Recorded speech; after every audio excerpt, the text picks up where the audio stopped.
एक तोते ने स्टेशन पर घोंसला बनाया और बच्चों के साथ चैन से रहने लगा। फिर ट्रेन चल पड़ी और तोता दाना लेते हुए दूर निकल गया।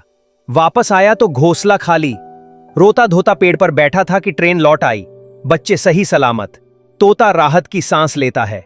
अब वो घोंसला पेड़ पर बनाता है, कैमरा लगाता है, सब रिकॉर्ड करता है, फिर खुद ही वीडियो में बोलता है, घोंसला कहीं भी बनाओ, बस सुरक्षित बनाओ। और हां, लाइक शेयर सब्सक्राइब जरूर करना।